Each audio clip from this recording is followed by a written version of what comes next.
we live? We are live. What's up, guys? It is Smiles with Vigilant Valkyrie. I am here with a fellow female soldier. Her name is Laura. And we're just going to have a conversation with you guys tonight. I know it's been a while since I've been on, so I apologize for that, but I hope you guys are doing well.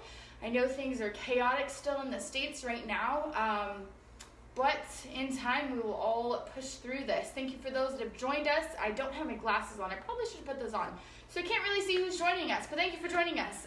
So this is Laura, and we are just going to have a conversation.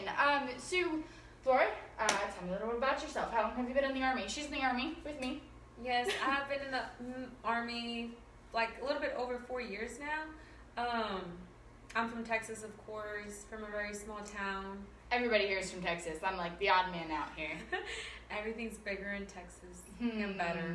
Anyways, let's not pause too long on that. A lot of inappropriate comments I could have said with that, but let's keep things PG. Just kidding. All right, so Texas, you've been in, 3 years, 4 years? 4 years, a little bit over 4 years now. Right, 4 years. Mm-hmm. She's an MP like myself. We are both MPs here, and so just wanted to, like I told folks, have a conversation. So how have you seen a positive change or growth within yourself during or since your time being in the military? Oh, well, whenever I first joined the military, I just wanted to get away from home, honestly. I wanted to experience new things, and obviously, serve my country, all these benefits as well. But I guess I came into the mentality of just wanting to go in and then just get back out, not really, I guess, what do you call it? Growing, no, how do you say that? Like further your, I don't know, life experience? I don't yes, know. I guess further Same life experience, travel, I don't know. Like progress, there we go, that's the word. I really didn't. She's gonna be a teacher here, guys. I know. Whenever I came to the military, being in there after basic training, my whole perception of the military just kind of changed, especially being reserves, of course. But I just wanted to get out and, not progress in my military career. But now, this deployment has actually made me see things a little bit different. First of all, whenever I came in the military, I wasn't confident or as confident. I just really didn't want anything to do with the military. But now, I've seen a few changes in myself of wanting to actually better myself in the military, progress in my career, just learn new things. Obviously, the more you learn, the better. Doesn't matter what you try to do. But I just feel like I've grown as a person, mentally, physically. The military has really helped me a lot, actually, but it's just the will of wanting to, I guess, better yourself. Because, I was just a horrible soldier at first. So, initially, for the first half, I'd say, of this deployment, she was my soldier, and it's just been a fantastic experience, even as a new team leader and a newer NCO, to see the change in you as a soldier, and in your growth and just your determination to succeed and not only meet the standard but exceed the standard, which is fantastic. And so it's pretty neat to see, for those that have been NCOs or leaders, the complete 360 sometimes in a positive manner in your soldiers, going from, she didn't want to really stay in, wanted to change MOSs, and now she wants to put in her promotion packet. It's absolutely fantastic. So what would you say have been some challenges you have personally faced in the military, and in the military as a female? Some challenges that I've faced is just, I guess, your leadership kind of giving you an opportunity, especially being a female. Sometimes you have to prove yourself a little bit more. Of course, physically, mentally, both ways. But, I guess just that's the biggest challenge. Just you have to prove yourself more as a female. You have to go an extra step. But, it's... And you would think right now that the culture would have evolved more than it has within the military. Even just on this deployment here in 2020, we get comments of, a female shouldn't be in the military, or females can't carry their own weight, or a female shouldn't be infantry. all this nonsense, which, yeah, at times it's just bullshitting and talking shop back and forth with your fellow soldiers, which is totally fine. I'm sure most of you have gathered by now that I'm not easily offended by things. But sometimes there's fellow soldiers, brothers, that say this to us or about us. And that's really frustrating and disheartening. And then it brings out kind of my inner competitive bitch of, you tell me I can't do it because I'm a female, I'll prove you wrong. Oh, yes, she will. Yeah. Trust me. You know, but it's just, I don't think everybody realizes how real that still unfortunately is in the military culture, not just in the Army. Here where we're deployed at, there's a mixture of branches, and it's commonly seen, commonly heard.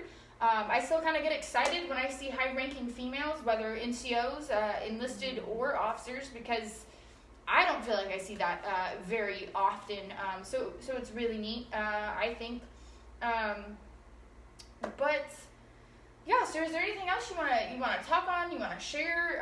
Let's see. I just kind of, when I get on here live, I just have conversations. Let me see what the comments are. Thank you to the 4 of us that have joined. Hello, Sarah. Hello to the others. Sorry, I tell you, I should have put my glasses on here.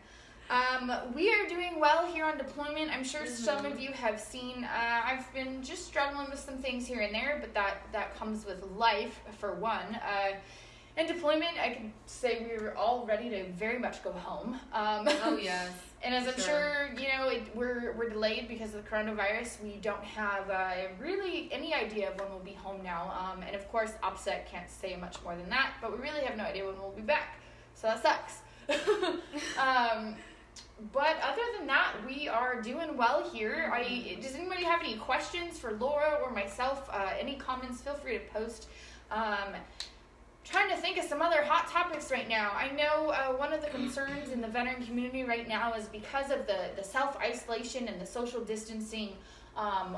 Oftentimes, many veterans struggle with depression and anxiety or other mental health challenges and difficulties. And so, as myself and Storm regularly say on the page, we are here. You can message us, and we are here to just listen or talk to you, and if you need help or if you need resources and we don't feel that's something that we can provide, we will definitely refer you and connect you with fellow veterans or organizations that can help you out. We will not leave a brother or sister behind, no matter what the challenge is. We'll walk with you through it, so I want that to be a reminder for everybody. And we are affected here by the coronavirus. There's a lot of changes.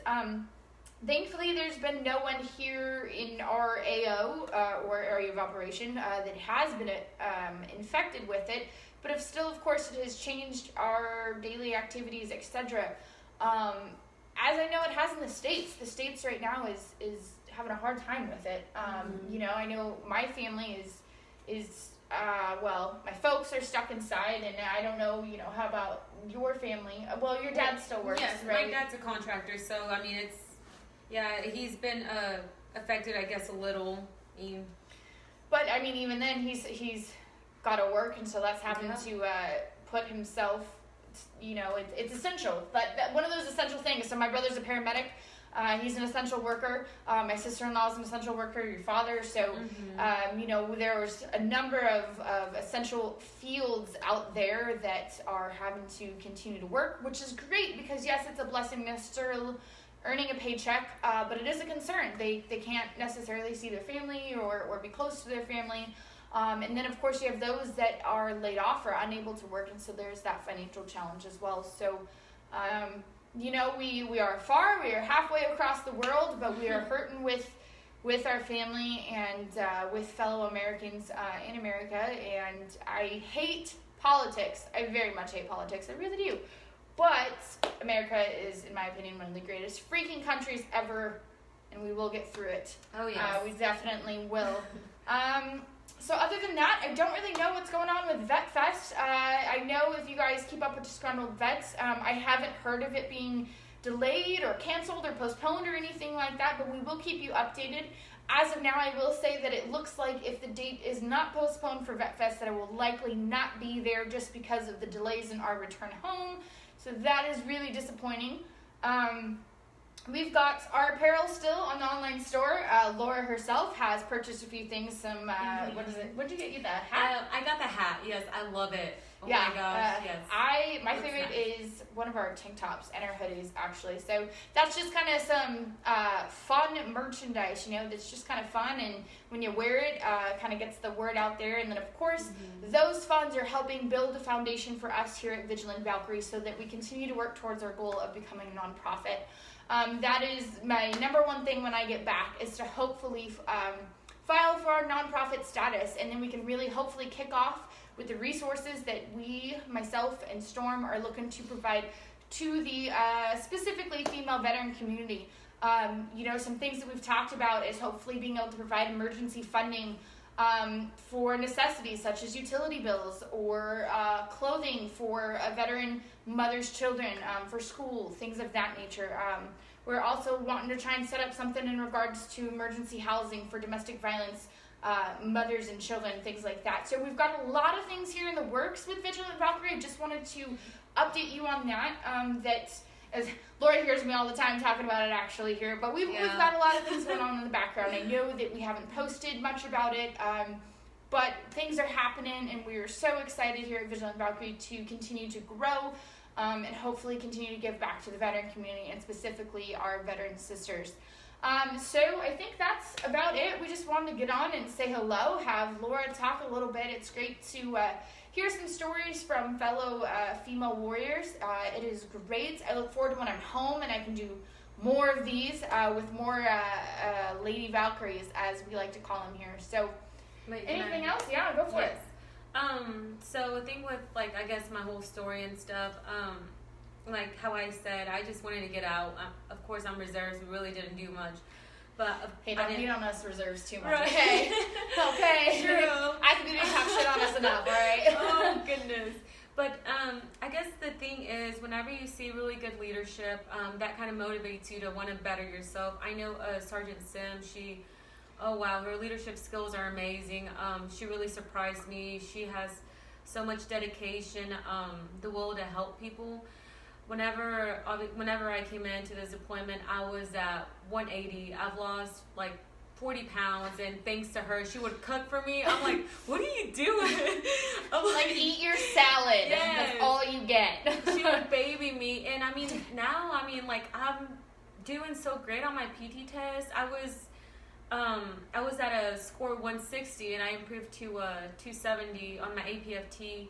So thanks to her, and obviously me just wanting to push myself as well, that just helped a lot. But I feel like if you have good leadership and you learn from them, that will definitely help motivate you and make you want to stay in, honestly, because before that I just wanted to get out. But now I'm working on putting my packet in, and everything's great. So good leadership is key. I'm glad you brought that up, actually, because that's a conversation that Laura and I were recently, we've had many conversations on leadership and toxic leadership and things like that. And you're very right. I'm not going to try and pat my own back, but good leadership is vital, and it's important, and it can have a positive or negative effect depending on the type of leadership on service members, of course, no matter the branch. An example we have is there's a soldier who's a soldier whose family member passed away, and just knowing firsthand how that soldier had been treated here, the picking on and the unfairness and just the talking down to, and then when it came down to it, you look at that and you never really know what somebody else has got going on. And in the end, it seemed as if they didn't really have too many people to turn to here, unfortunately. And that soldier's being helped, and they're being taken care of now. But that's something that we discussed is it's you never know what somebody else is dealing with. And here we've all got our own shit on our plate. We've got stuff going back home, stuff here, and I'm not perfect by any means. I get so irritated with people here. I get so fed up with the bullshit and the stupidity. I have a hard time not keeping my mouth shut about it. But if you have good leadership, if your soldiers feel like that they can trust you, that they can rely on you, that they can go to you, that makes all the difference when it comes to service members having a good outlook, maintaining morale and motivation, wanting to progress in their career, and so that's a big thing. It's really important to have good leadership.